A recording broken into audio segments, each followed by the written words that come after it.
At ito naman ang solo duty ko kahapon dahil nga day off ng aking partner, kaya ako lang mag-isa ngayon dito sa kitchen. Pero may kasama po ako dito na cashier. Bali dalawa kami dahil meron na nga po kaming Saudiya na cashier.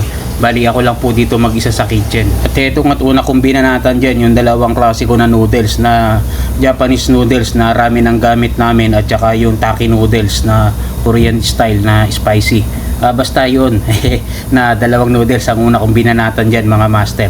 At meron din akong order dito na sushi box, 16 pieces, edamame at saka gyoza. Sabay-sabay ko na pong pinagluluto lahat yan para isang bagsakan na lang. Solo nga edi wow. At eto na paluto na ako sa Japanese noodles. At habang niluluto yung ibang noodles doon at binablance ko, eto binabanatan ko na po dito yung apat na klase na uramaki, na mango maki, crazy ebi maki, tempura maki at salmon avocado. At habang niroroll ko nga yan, nagluluto na rin ako ng noodles doon sa kabila. Habang nagbablance tayo, nagro-roll na rin. All around nga na paulit-ulit. At ito na nga, gagawin na natin yan, yung mga uramaki ko.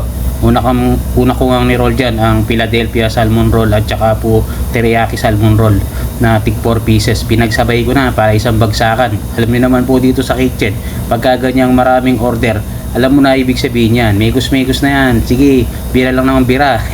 Hindi naman po, pero okay pa naman yung gawa natin. Kinakailangan medyo nasa standard pa rin kahit konti.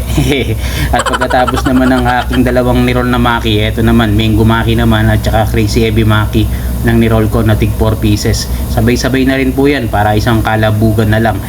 At eto na at paluto na rin yung aking dalawang noodles, kaya naman inalis ko na sa itong teflon at ilalagay na rin sa ating takeaway box. At nagluluto na rin po ako dyan ng gyoza sa kabila.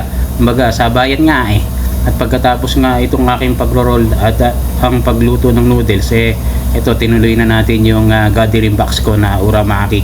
Buti na lang ito walang request, kumbaga regular order namin.